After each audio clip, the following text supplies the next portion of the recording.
So Daniel, you and I had started with a call into my restaurant to bring you on board as a export from the court system. Can you tell us a little bit about how we came to connect and what started our journey together? When I was first released from my incarceration, I went to a halfway house, which meant that I had to. I lived at a building with other inmates who had recently been released from incarceration as well. And part of the program is that you have to go out into society and find a job, which is not the easiest task for convicted felons or people who have been convicted of any sort of crime at all. So once I simply just looked around and found Chef Tony's restaurant, and upon that I called Chef, and he told me to come in. And I remember when I first came to the restaurant, I came down, took the metro out to Bethesda and came out here and sat down with you. And once I did that, the conversation was just very natural. It was something that seemed like it was something that was destined. It was like destiny was finally, taking its course. And sat down. I was very straightforward with you, and explained to you that I had just recently been released from being incarcerated. Told you some of my plans and some of the goals that I had set for myself. And upon explaining that to you, I think that your intuition directed you to believe that I was somebody that you could put on your team to help you out at the restaurant, and the rest is told. So obviously, from my side, there was a lot of unknown, a lot of risk, a little bit of risk on my part to bring somebody into the business. What could you see maybe talking to somebody else that might be in that same set of scenario, coming out or trying to get a job with a shaky past? What could you tell them maybe to go into that interview, and what's the best practices? I think that once you decide that you want to change your life, it's about having belief and putting your faith into action. Being that for somebody that wants to change their life around and they have to make the transition back out into society, it's not the easiest task.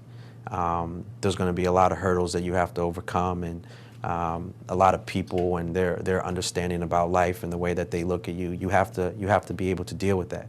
There's no way to look around that, because in a sense you've sort of tainted yourself and your reputation. So a lot of people, once they have the understanding that you've just been released from being incarcerated, they automatically categorize you as a criminal and someone that's not to be trusted. And at the same time, you can't really blame them for that, because you made the mistake. That's when you just have to put your faith, and you have to really put some strong actions forward, and just let them know, that you have changed. But I would say most importantly, though, is just with yourself, know that you've changed. And once you know that you've changed, everything will fall into place, and the actions will just come out right, or come out proper. So let's go back in history a little bit to talk a little bit more about some of the specifics about what got you on this path of trouble first, and then maybe more about how you're coming out of it, obviously. So you shared with me that the first time you were incarcerated or arrested, you were 9 years old. Correct.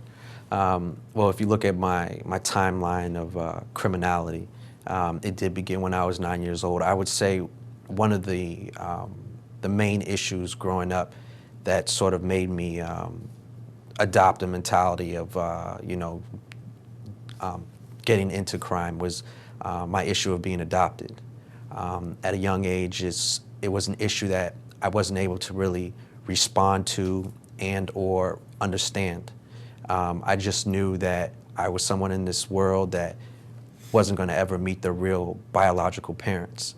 And some people won't understand that. Some people, they won't understand that simply because they won't go through that. But for me, it really made me adopt this sort of negative belief system about myself, that my purpose for being in this world was one that was to be negative. I wasn't able to really make a connection with, most importantly, a father figure.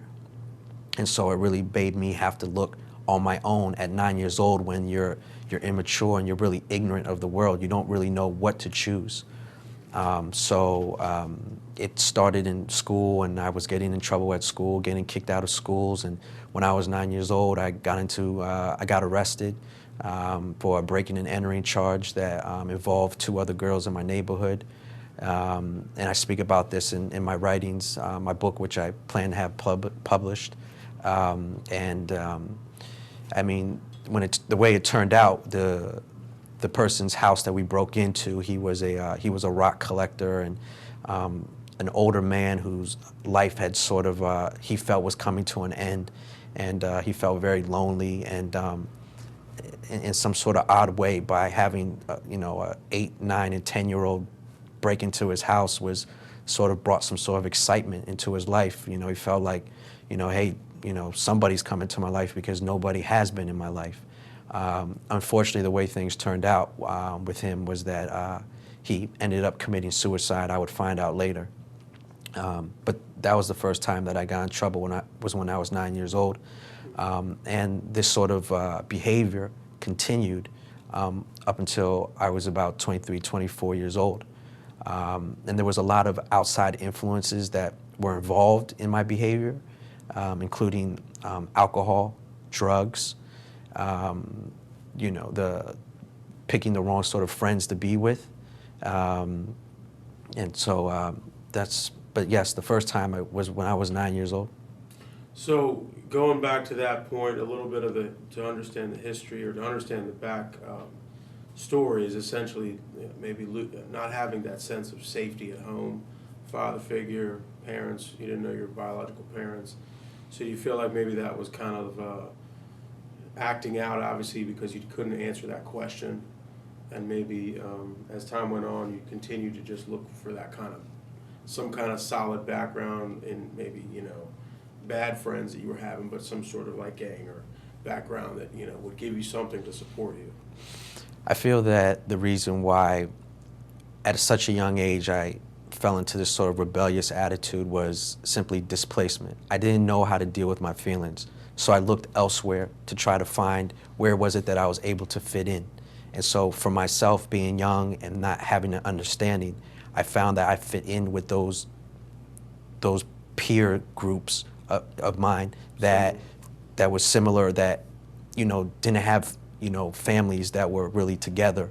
Fathers were in prison, and mothers were maybe involved in some sort of prostitution. I really honestly at that time felt these were the people that I was able to connect with, because when we sat down and when we talked, if they asked me, "Where's your mom and your dad?" I could honestly answer them, "I don't know." And so for them having their story of, well, my father's in prison, my father's in jail, my father has drug issues, or my mother's doing this, my mother's involved in prostitution, my mother's involved in drugs, they were able to at the same time make a connection with me, because to take it a step further, even though they knew that their parents had these issues, the fact was I never was able to even meet my parents. So without getting into too many details of your troubled past, but so people can understand, the kinds of things that you got into, tell us a little bit about how you moved around, where did you live, what got you in, what kind of situations did you find yourself in? Well, originally I was born in Bogota, Colombia. I was adopted there. I had a sister who was adopted about 4 years before I was. And once my family adopted me, we moved to Sri Lanka. From Sri Lanka, we moved to the United States. So when I first was living in the United States, which was roughly around age 4, I was living in Reston, Virginia. I was raised in a middle-class family. And basically from the time I was 4 up until I was about 15 years old, I lived at my household, being that during that time I was in and out of trouble. Residential programs, juvenile detentions, rehabilitational centers. So that sort of behavior carried on until I was 15 years old, at which point when I was 15, I got sent downstate. I was committed, is the term that they call committed downstate, which is basically a juvenile prison. So once you continuously go to the juvenile system in Fairfax, and they decide that you're either an habitual offender or you've committed a serious enough offense, they send you downstate, which is in Richmond. So I was in Richmond for roughly 4 months. And at which point in time, my parents moved to Italy, to Rome, Italy. My father had a job offering there, and they moved to Italy. And because of my attitude and just my beliefs at that time, I didn't want to leave the United States. Yeah, the United States was all that I knew. This is where all my friends were. This is where I knew how in the back of my mind, I knew that this is where the lifestyle of using drugs and alcohol and partying and women and all these things, this all existed in the United States. I knew nothing of a sort of another lifestyle that could support that sort of dream that was abroad. So that was up until I went there, and at which point I went to a boarding school because my parents had no other decision. They asked me to go with them to Italy, but I refused. I didn't want to go with them to Italy. So they sent me to a high school in Poland Spring, Maine. So that was different because that was basically sending me out to the countryside, which I wasn't familiar with that sort of environment. So I was there until I was 18. Actually, I was there 7 days before I turned 18, at which point I left the program, and then that's when I moved to Florida. And then Florida introduced me to a whole new lifestyle. So from 15 to 18, when you were in Maine, obviously the intent was to save you or to get you out of your element, maybe that you were too comfortable with here. Were you did you have any feelings of that same, when your adoptive parents are now across the world, you're on your own? How did the whole experience there go? Well, I think I accepted the feeling of abandonment at a young age, and being involved in juvenile delinquency since the age of 9, there's a sort of feeling that you get when that first time or times after that you get put into that holding cell or to that jail cell, and that door is shut behind you. You're in there by yourself. There's no one else around to talk to hear your thoughts. So once my parents left to move to Italy, it didn't really shock me. By that time, I had sort of, my feelings of abandonment they were just so strong that by that happening, it just sort of made me feel that, this is my purpose. This isn't something that's new. I was born into this world by myself, and I'll continue to live in this world by myself. So you had a pretty early because of all this going on, feeling of isolation and feeling of you never really got used to even having your adoptive parents take care of you in a certain sense. I didn't know how to deal with authority because I felt nobody could tell me what to do. So then you moved to Florida at the age of 18 and get into, tell us a little bit about how deep the lifestyle got. So walk us through a little bit about how deep you got into the game, so to speak. When I was in Florida, I had full intentions before I went down to Florida that I was going to go down to Florida and get involved with drugs and making money off selling drugs and alcohol and being with many different women. And I had full intentions of getting involved in this sort of lifestyle. So it was similar to a self-fulfilling prophecy that my life led up to that point. So when I was 18, I went down there, and I ended up meeting somebody down there who introduced me to the whole drug game and teaching me about what it was to be a drug dealer and living a sort of lifestyle where you're constantly high, you're constantly drunk, you're constantly putting your life in danger. This includes driving around in cars with guns on your possession, running around being completely intoxicated, completely high. It's just a point where literally you're insane, So what my mind at that point in time, my mind decided that I was going to become a successful drug dealer, that selling drugs was going to be the way that I was going to make a living for myself. And this sort of living that I had planned for myself was going to be one that, I was going to be living lavishly. I was going to have all the nice cars, and I was going to have the nice homes and the nice jewelry and the nice clothes. And I was going to be popular, and people were going to fear me, So this started when I was 18. And this carried on until I was about 23 years old. And little did I know that this lifestyle was going to take a turn for the worse, but that things were going to get serious. And it did. You start talking about, making more money. Now you're talking about dealing with people that are deeper into the game, people who are more serious about the game. You're talking about having to get, protect yourself even further. This means that you have to protect yourself with guns. And you have to do certain things that are dangerous. They're very dangerous things. At that time, my escape from dealing with this reality was the drugs and the alcohol. Once I was able to use drugs, whether it was cocaine or ecstasy, that sort of feeling of having to deal with reality and your conscience coming into play and saying that this is wrong, it numbs that.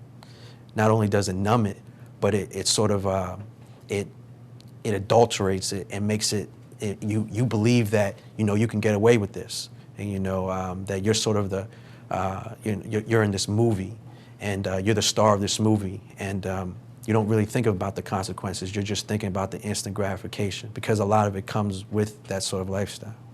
So you feel like that some of this is led up to with, obviously we watch movies and TV shows and glamorizes the lifestyle and such. Do we feel like, you were, like you said, you were kind of living a movie.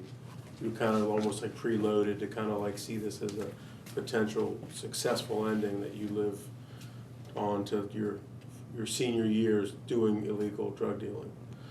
Is that maybe because of some of the stuff you saw and the people you were around, it just became normal? I believe a lot of the reasons why inside my mind I believe that I was living this sort of lifestyle was because growing up I found such a fascination with what was coming off of the television and what was coming off of music and the things that were being spoken about. So when I hear about people speaking about selling drugs and living this sort of lavish lifestyle, it's appealing. So you hear of somebody bragging or boasting that they sell drugs and now they have these beautiful women. For someone who's young and they have no sense of direction, it's possible, which happened with me, that you believe that this is the direction that you want to go to or that you want to go towards. Just growing up and just being influenced by what was coming off of the television and things that were coming off of the music and the lyrics that are being spoken, I believe that, this was a path that was being paved, sort of something like a sort of direction that was being given to me. So as you were down in Florida from the age of 18 to 23, you were saying before that some of the lifestyle was influenced by music and by, lack of positivity, and you're kind of on your own listening to this, this idyllic lifestyle. Speak on that a little bit. When I was in Florida, my lifestyle became involved with simply becoming a drug dealer and falling into a pit of alcoholism and drug abuse. And a lot of that led up to because of the sort of information that I was putting inside of my head. At a young age, I would listen to music that glamorized the lifestyle of selling drugs and glamorized the lifestyle of using and abusing drugs and alcohol and using women in negative ways. So if you sit there and you listen to that sort of information being put inside your head for 5, 6, 7, 8 years, in some way it paints a reality for you, and for some, maybe not necessarily everybody, but for someone who has the intentions of, they want to live a life where they're not following the rules and they're not being law-abiding, it influences it. It influences their decisions, and that's what it had done for me, because it spoke of a lifestyle which I wanted to be able to attain. I wanted to be the person riding around, that people looked at in awe, and that people, respected and feared, and that had lots of money and had power. I wanted to be that person because I heard of it being spoken about that, living this sort of lifestyle, you can do that. Once you make it to the top, this is the way that people look at you. So you didn't maybe possibly have a long-term vision for much except for getting that. There was nothing positive that pulled you away from it, so that was the positivity in your life, even though it was negative. Yep. That was a sense of becoming somebody that you could be. That was the achievement of something where somebody else might go to college. You were like, I want to graduate and be a drug kingpin. Since I was young, I never had the idea of wanting to be somebody who was successful and positive. Since I was young, I always had the mind frame that I wanted to grow up and be somebody who was involved in crime and made their living off of that. Because inside of my mind, this was the way to gain power, and this was the way this is the way that a person would feel happy, by having multitude of women and all this access to drugs and alcohol, and being under the influence and with this sort of mind frame where you get to live life aimlessly, and you're just sort of floating on cloud nine, high all the time, and just acting like life isn't full of responsibilities, when in reality life is full of responsibilities. So at a young age, I developed this negative identity of myself, and it carried over up until I was 23 years old, when to my final incarceration. So wrapping it up, you had a lot of drive, a lot of ambition, a lot of positive mental states, just for the wrong product, just for the wrong. It's not to say that anyone's doing bad isn't ambitious; they're just ambitious maybe for the wrong goals. Can you speak to anybody that might be out there that might have this kind of idea that, to realize that they have something good inside them, they're just chasing the wrong star?